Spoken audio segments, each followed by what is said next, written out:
Assalamualaikum warahmatullahi wabarakatuh. Apa kabar sobat-sobat sekalian? Oke, kali ini kita akan membahas materi trigonometri, yaitu materi kelas 11 atau kelas 2 SMA. Materi ini tuh sebenarnya simpel banget ya.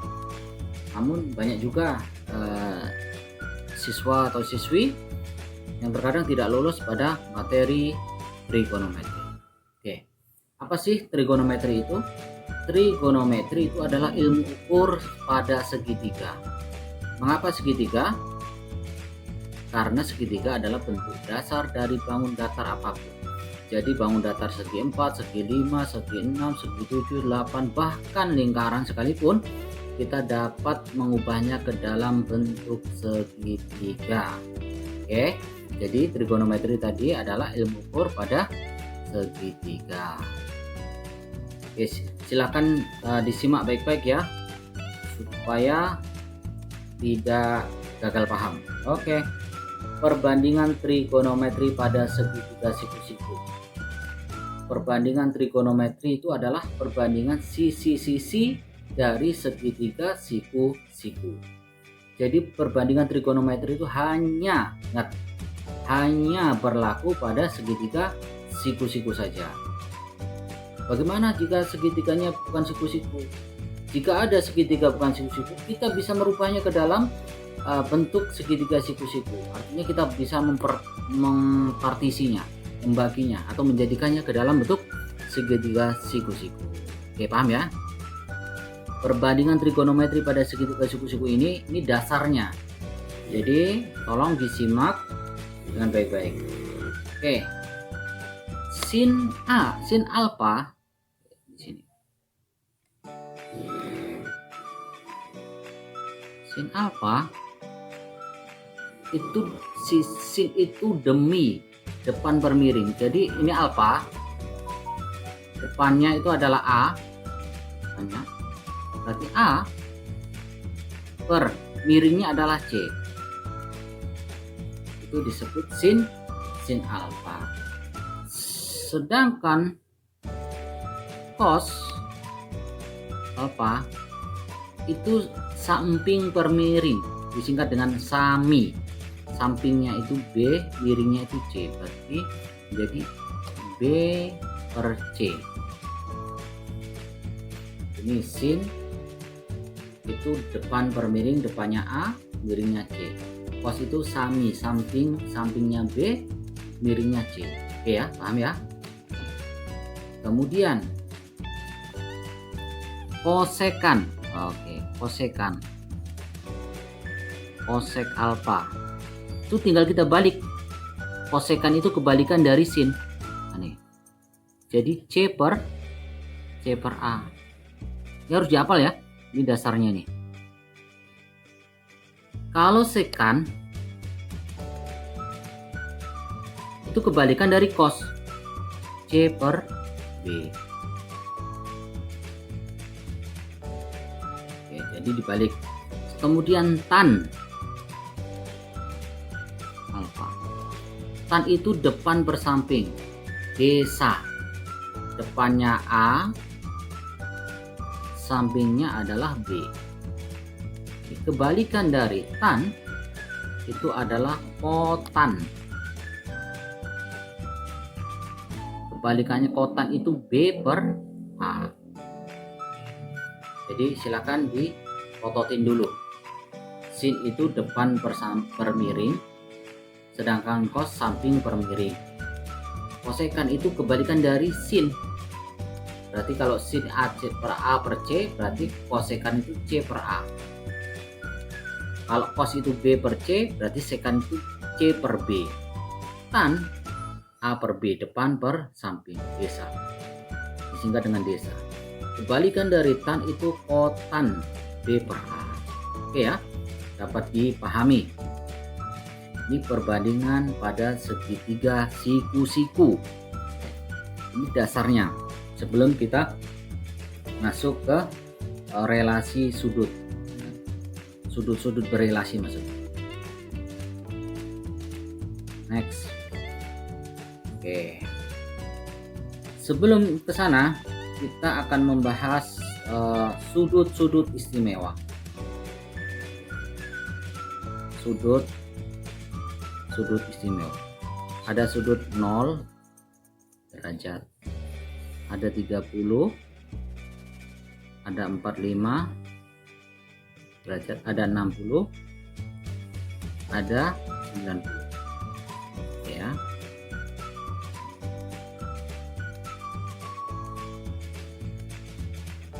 Sudut. Ada sin, kemudian ada cos, ada tan. Sin 0 itu nilainya 0, sin 30 setengah, sin 45 setengah akar 2. Ini gampang hafalnya nih. 0 setengah akar 2, kemudian sin 60 setengah akar 3, sin 90 1. Oke. Hafalkan aja satu ini, sin 00, sin 30 setengah, sin 45 setengah akar 2, sin 60 setengah akar 3, sin 91. Cos itu dibalik dari kanan ke kiri. Nih, ini 90. Sin 90 itu 1. Berarti cos 0 di sini 1, kebalikannya. Kemudian ini yang ini setengah akar 3. Ini tetap posisinya di setengah akar 2 sama nilainya. Kemudian di sini setengah, di sini 0. Jadi apal sin, insya Allah apal cos. Diputar aja. Ya. Kemudian tan. Tan itu, tan alfa itu artinya tan itu sin per cos. Jadi sin, misalkan tan 0. Tan 0 itu sin per cos. Berarti tan 0 itu sin 0 per cos 0. 0 per 1. 0 per 1 sama dengan 0. 0 dibagi 1 itu 0. Oke. Tan 30. Nah, ini kita harus apa? Tan 30 itu berarti sin 30 per cos 30. Cos 30 karena sin per cos. Jadi setengah per akar 3 per. Ini kalau kita uraikan kan menjadi setengah dikali 2 per akar 3. Ini kita jujur per akar 3. Berarti kita rasionalisasikan sama-sama dikali akar 3 menjadi 1/3 akar 3. Berarti di sini ini 1/3 akar 3. Ingat, cukup sin tadi kan? Sin 45 1 karena apa? Setengah akar 2 dibagi setengah akar 2. 60 akar 3 aja. Tan 90 1 per 0. 1 per 0 itu bukan 0, tak terdefinisi. Oke, tak terdefinisi. Ini harus dihafalkan. Gampang kok sudut-sudut istimewanya. Oke, kita lanjutkan ya. Perbandingan trigonometri pada sistem koordinat. Nah, ini yang sering siswa pusing karena banyak sekali. Tapi di sini kita akan mempelajari bagaimana cara supaya cepat dan mudah untuk mengetahui perbandingan trigonometri pada sistem koordinat. Pertama, kita harus mengenal dulu namanya kuadran. Jadi sebelah kanan atas ini disebut kuadran 1. Di sini kuadran 2, di sini kuadran 3, di sini kuadran 4. Kuadran. Kuadran 1 itu dimulai dari sudut 0 derajat sampai 90 derajat, 90 derajat. Kuadran 2 90 derajat sampai 180 derajat. Kuadran 3 180 sampai 270 derajat. Kuadran keempat 270 sampai 360 derajat. Artinya 360 kembali lagi ke sudut 0. Oke. Sekarang apanya bagaimana? Untuk di kuadran 1 itu semuanya positif. Jadi kalau saya pribadi ngapalnya cukup asal saja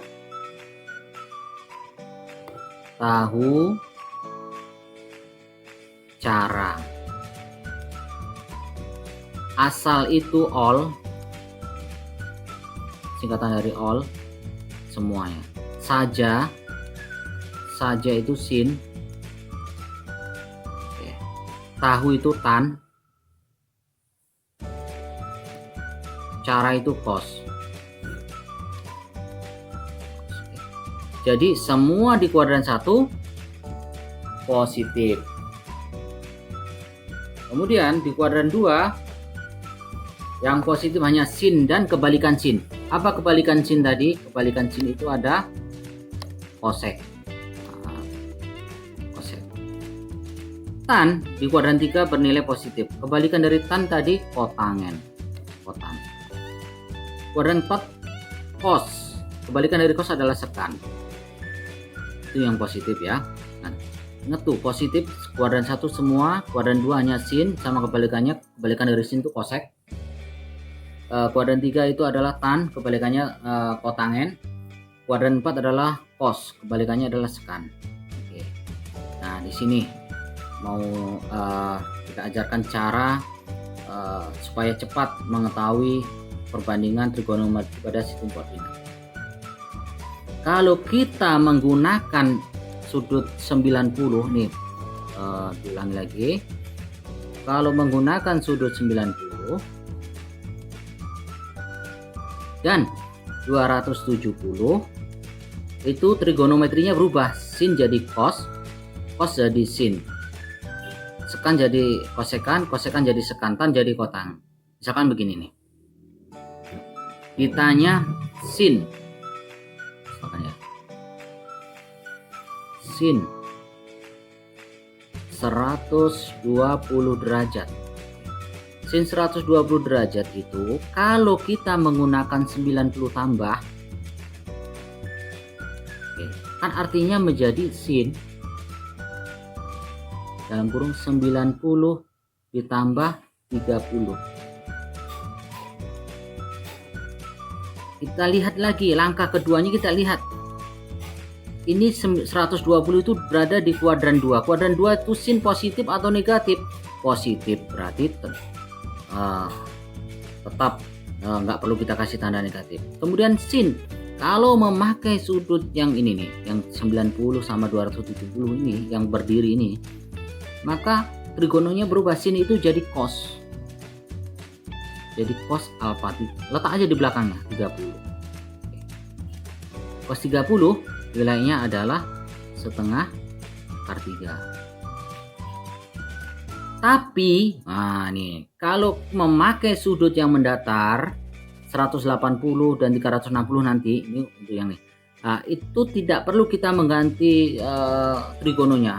Misal contohnya gini, tetap sin 120, sin 120 derajat, kita dapat menuliskannya menjadi sin 180 kurang berapa? Supaya 120 itu 180 dikurang 60. Maka kita hanya menulis belakangnya saja. Maka menjadi sin 60. Sin 60 itu setengah akar 3. Sama.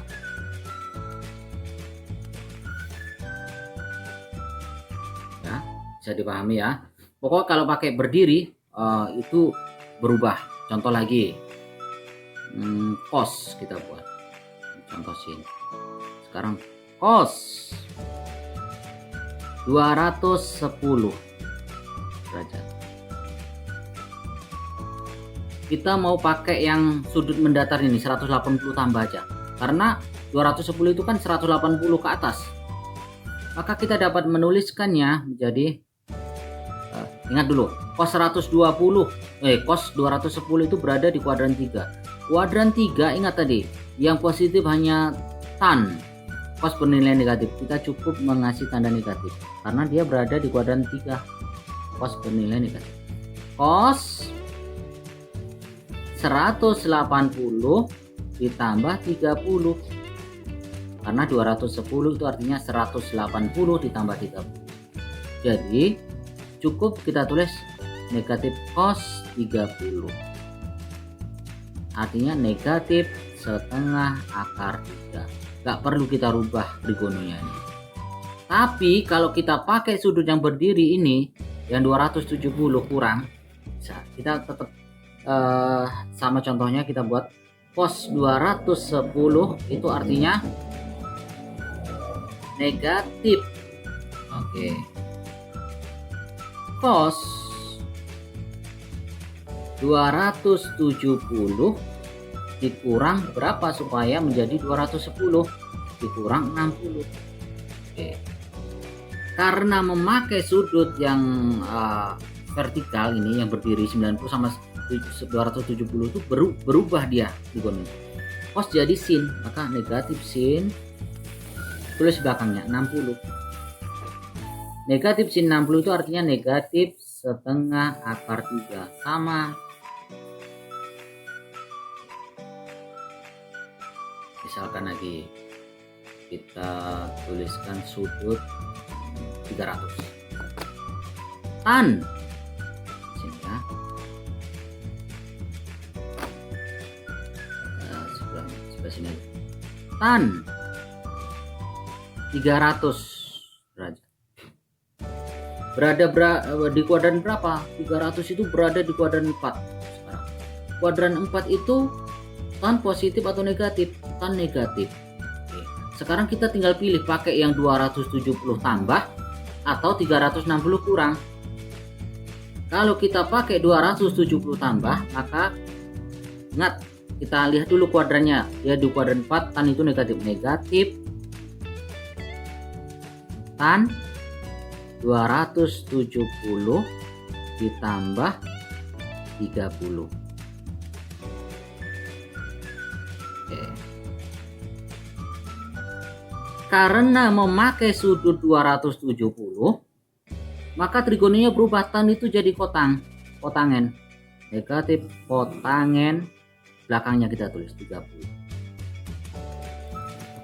Tan 30 tadi setengah akar 3. Setengah akar 3 ya kan? Kalau kita balik berarti sorry, tan 30 itu tadi sepertiga akar 3. Nah, sepertiga akar 3 kita balik menjadi akar 3. Kotangen 30 artinya akar negatif akar.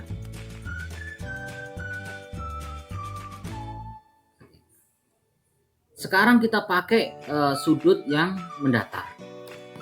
Artinya yang 360. Berarti kita dapat menuliskannya tan 300. Kita lihat lagi, tan itu berada di kuadran 4. Kuadran 4, ingat kuadran 4 nah negatif, kita tuliskan negatif. Tan 360 dikurang 30 supaya menjadi dikurang 60 supaya menjadi 300.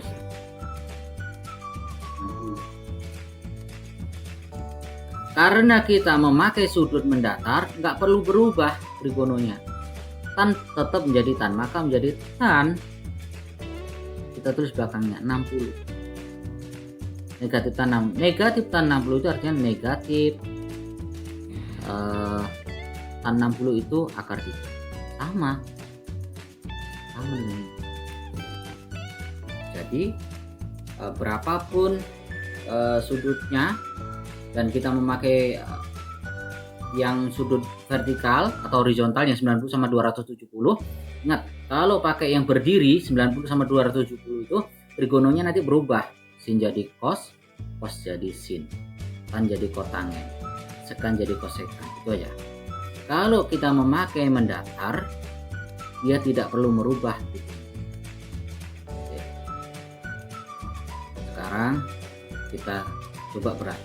Sin 210.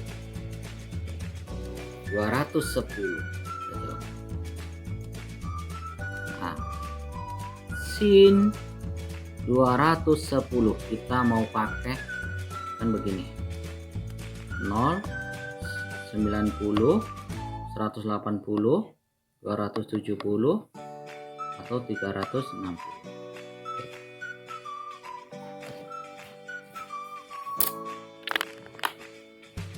Kalau kita pakai yang mendatar, berarti sin berada di 210 itu berada di kuadran 3. Sin di kuadran 3, asal saja tahu cara di kuadran 3 itu hanya tan. Berarti sin itu negatif. Kita buat negatif sin. Kita pakai 180 ditambah 30. Karena kita pakai 180 nggak perlu berubah, tetap sin. Kita tulis belakangnya 30. Sin negatif sin 30 artinya negatif setengah. Sin 30 itu setengah. Coba kita pakai yang 270 kurang. Sin 210 itu artinya negatif sin. Karena berada di kuadran 3 maka negatif. Negatif sin 270 dikurang 60.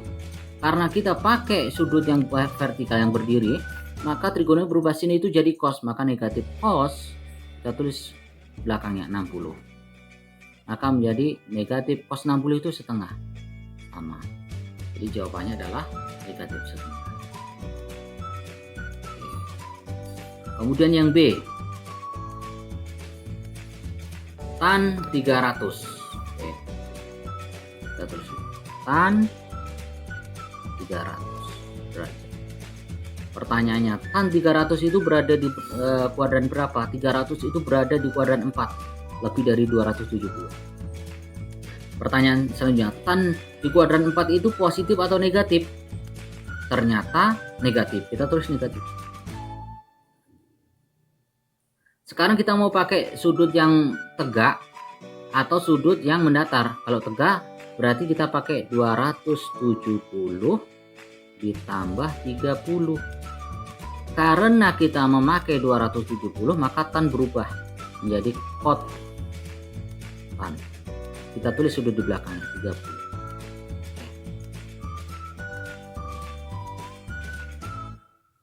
Jadi tan 30 tadi 1/akar 3. Berarti kalau kotnya atau kebalikannya itu berarti menjadi akar 3, berarti negatif akar 3. Coba kita pakai sudut yang mendatar. Tan 300 derajat itu artinya negatif karena berada di kuadran 4 negatif, tan bernilai negatif. Negatif tan 360 dikurang 60. 300 dia jadinya. Maka menjadi gak perlu berubah, negatif tan 60. Tan 60 itu nilainya akar 3, berarti negatif akar 3. Sama hasilnya. Nah, oke, ini soal yang bagian B. Kemudian yang C, cos 135. Cos 135. Kita identifikasi dulu. 135 berada di kuadran berapa? Ternyata berada di kuadran 2. Pertanyaan selanjutnya, cos di kuadran 2 itu positif atau negatif? Ternyata negatif. Kita tulis tanda negatifnya. Negatif cos. Kita mau pakai 90 tambah atau 180 kurang? Coba kita pakai 180. 180 dikurang berapa? Hasilnya 135 dikurang 45. Karena kita memakai cos 180, sudut 180, maka nggak perlu berubah. Tetap negatif cos. Sorry, ini 45 ya. 45. Cos 45 itu setengah akar 2, berarti negatif setengah akar 2. Coba sekarang kita memakai sudut 90 tambah. Cos 135 derajat. Karena berada di kuadran 2 cos negatif, kita tulis negatif. Negatif cos 90 ditambah 45. 90 tambah 45 kan 135. Karena memakai 90 maka cos berubah menjadi sin. Sin 45. Kita tulis sudut belakang. Maka negatif setengah akar 2 juga. Sin 45 itu setengah akar 2. Selanjutnya yang bagian B. Sin 500. Sin 500 derajat. Kita identifikasi. Sin 500 itu berada di kuadran berapa? Satu putaran 360. Oke. Berarti kita tambahkan lagi 360 ditambah 90 sudah 450. 450 berarti ada di kuadran 2. Oke. Berarti kita tulis di kuadran 2. Sin berapa? 150 ditambah 50 lagi. Berarti ini 90 tambah ini. Berarti di sini 60. Sama juga menjadi ini. Sin 500 itu artinya sin 360 ditambah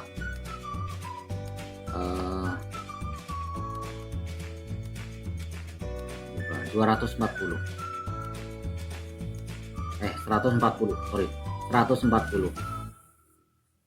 ditambah 140. Karena 360 itu satu putaran kembali ke sudut nol, berarti ini artinya sin 140.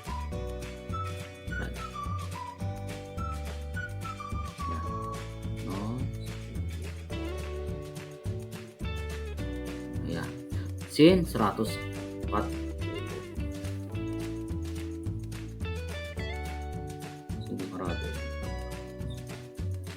Kemudian sin 140 itu berada di kuadran kedua, maka kita menuliskannya menjadi sin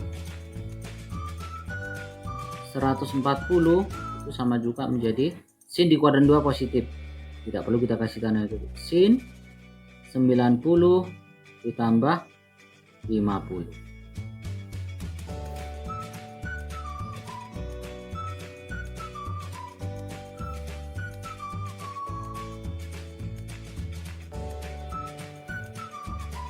Karena memakai sin 90 maka berubah sin menjadi cos. Cos 50. Cos 50. Cos 50 ini kita tulis saja. Karena dia bukan sudut istimewa. Kita boleh juga memakai sudut mendatar. Sin 140 itu artinya sin 180 dikurang 40. Maka ini menjadi sin, tidak berubah karena kita pakai 180, maka berubah menjadi sin 40. Jadi cos 50 itu akan sama juga dengan nilainya sin 40 derajat. Jadi dapat dipahami ya. Ingat aja yang kuadran 1 semua asal saja tahu cara all, semua saja sin. Kebalikan dari sin itu kosekan. Tahu tan, kebalikan tan itu kotangen. Kuadran keempat itu cos, kebalikan cos adalah sekan. Oke, mudah-mudahan dapat dipahami. Kita tutup dengan membaca hamdalah. Alhamdulillah. Assalamualaikum warahmatullahi wabarakatuh.